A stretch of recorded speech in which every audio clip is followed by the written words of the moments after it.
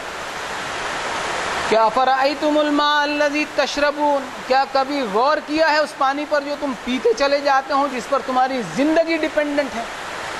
اَأَنْتُمْ أَنزَلْتُمُوهُ مِنَ الْمُزْنِ أَمْ نَحْنُ الْمُنزِلُونَ، کیا تم نے اسے بادلوں کے بیچ سے برسایا ہے یا وہ ہماری قدرت ہے جس سے یہ پانی برستا ہے؟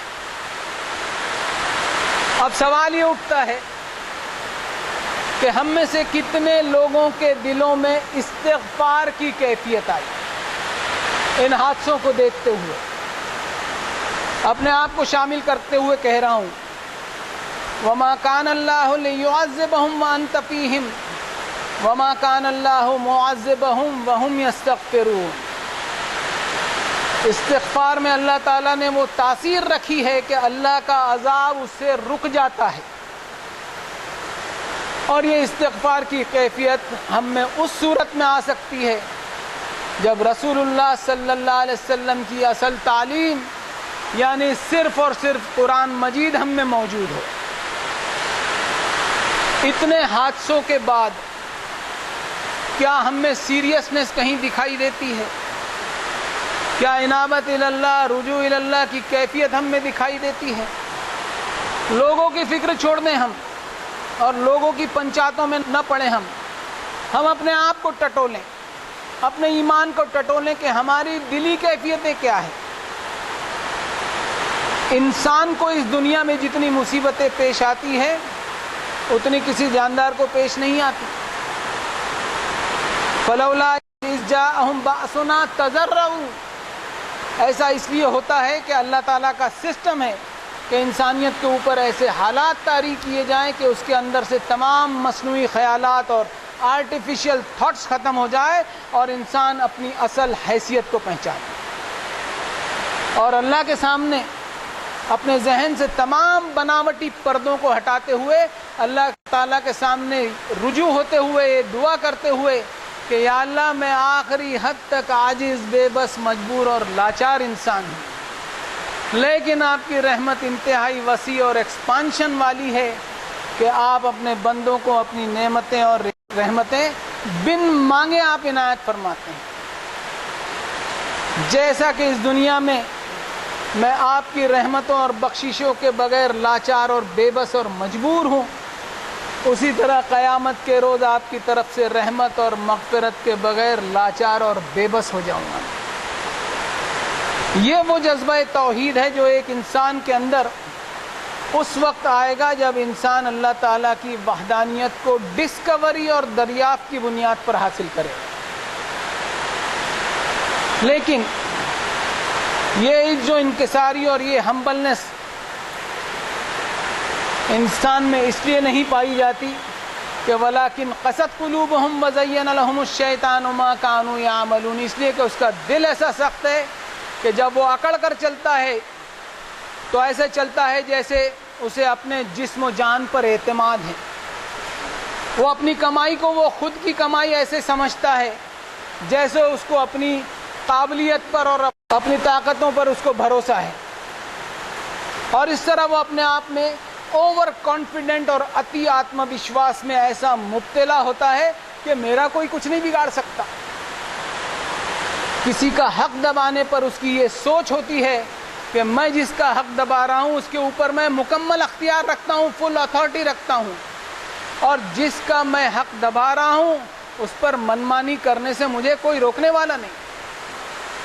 یہ ساری صورتیں گھمنڈ اور تکبر کی صورتیں ہیں، اور اللہ کے نزدیک گھمنڈ، ایروگنس اور سپیریورٹی بھی ایک قسم کا شرک ہے، اس لیے کہ یہ سب کرتے ہوئے انسان اپنے آپ کو اللہ تعالیٰ کے مقام پر رکھنے کی کوشش کرتا ہے.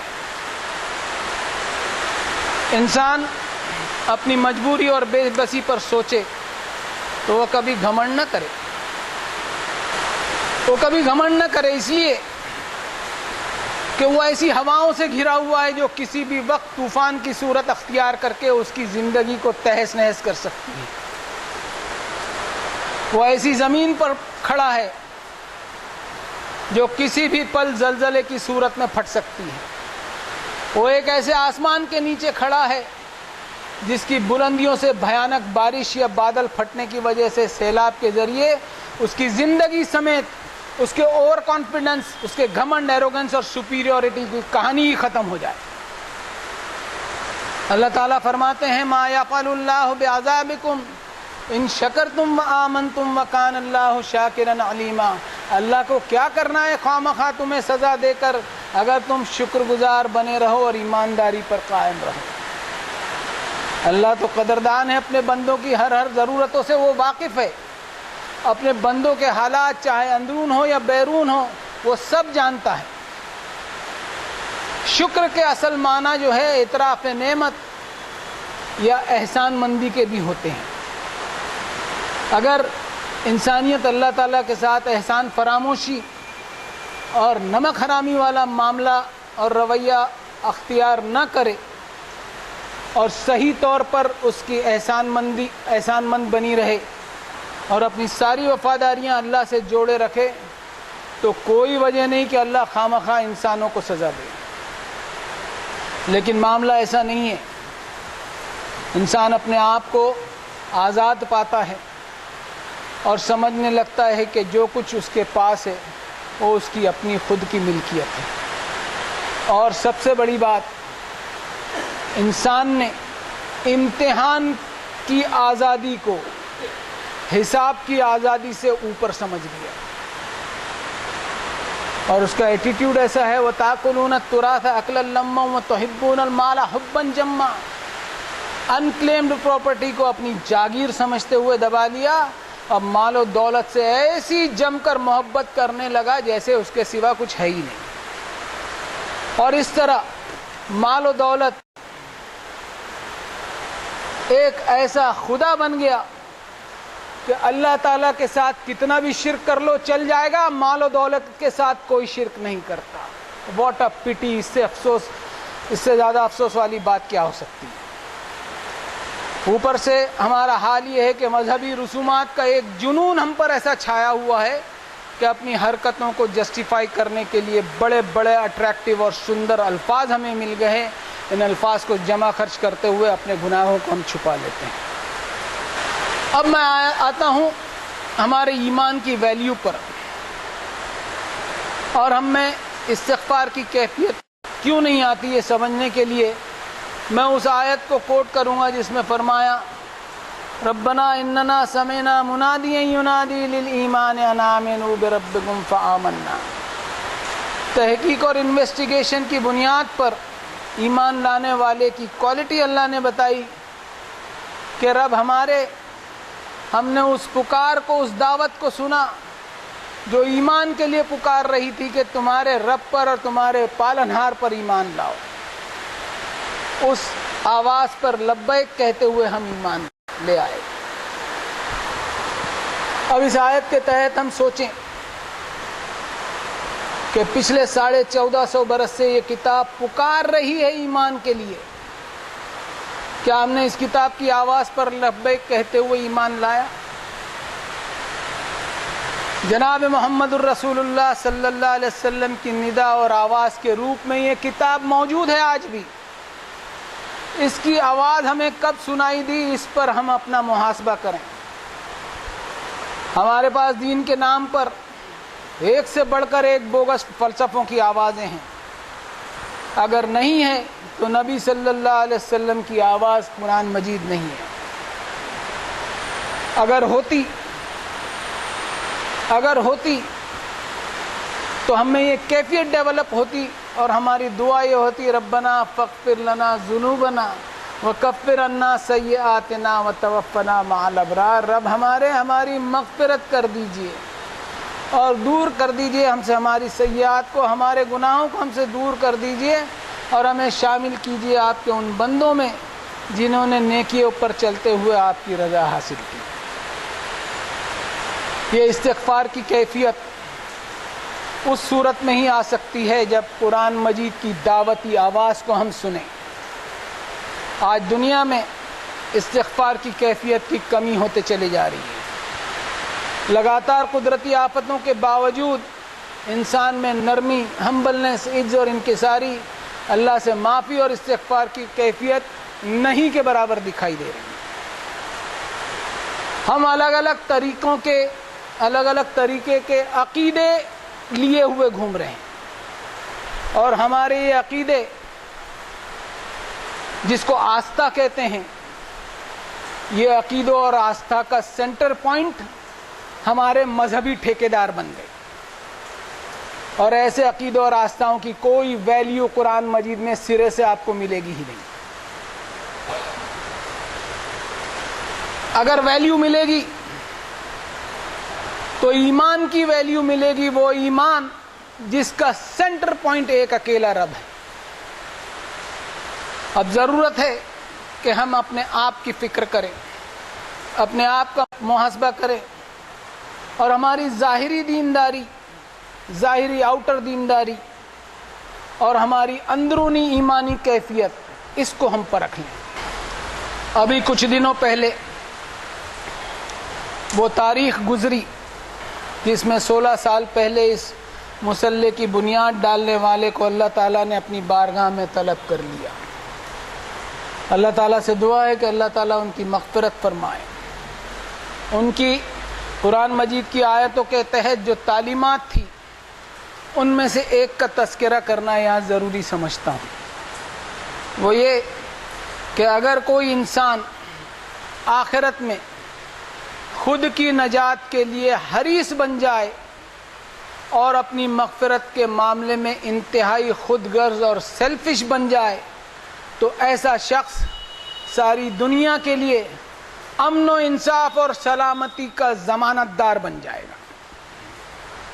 عام طور سے دیکھا جاتا ہے کہ ہمیں دوسروں کی جنت کی بڑی فکر رہتی ہے، جبکہ ابھی ہم خود جنت میں جانے کے ہیں۔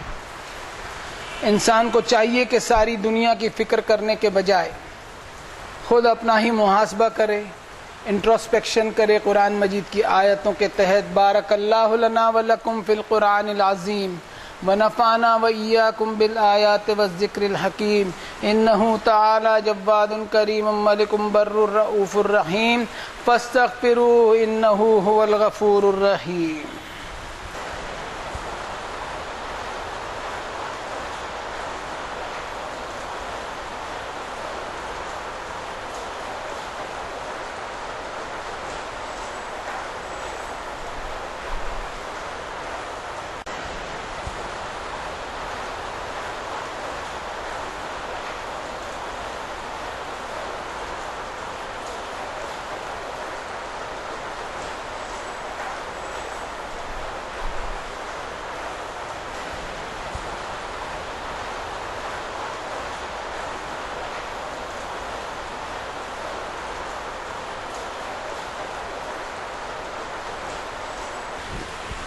الحمد للہ وحدہ والصلاة والسلام علی من لا نبی بعدہ۔ اعوذ باللہ من الشیطان الرجیم، بسم اللہ الرحمن الرحیم۔ ان اللہ وملائکتہ یصلون علی النبی یا ایہا الذین آمنوا صلوا علیہ وسلموا تسلیما۔ اللہم صل علی محمد عبدک ورسولک النبی الامی الذی جاء بالہدی والفرقان، وصل علی جمیع الانبیاء والمرسلین وعلی الملائکۃ المقربین۔ ربنا انک انت السمیع مستجیب الدعوات، ربنا لا تؤاخذنا ان نسینا واخطأنا، ربنا ولا تحمل علینا اصرا کما حملته علی الذین من قبلنا، ربنا ولا تحملنا ما لا طاقة لنا به، واعف عنا واغفر لنا وارحمنا، انت مولانا فانصرنا علی القوم الکافرین، ربنا انت ولینا فاغفر لنا وارحمنا وانت خیر الغافرین۔ اللہم انصر من نصر دینک الذی جاء به محمد صلی اللہ علیہ وسلم واجعلنا منہم۔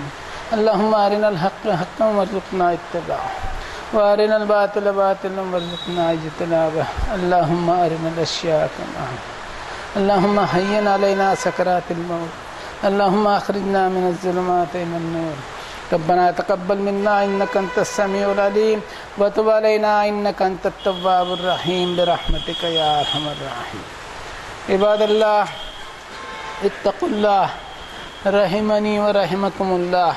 ان اللہ یأمر بالعدل والاحسان وایتاء ذی القربی وینہی عن الفحشاء والمنکر والبغی یعظکم لعلکم تذکرون اذکروا اللہ العلی العظیم یذکرکم واشکروہ علی نعمہ یزدکم ولذکر اللہ اکبر واللہ یعلم ما تصنعون.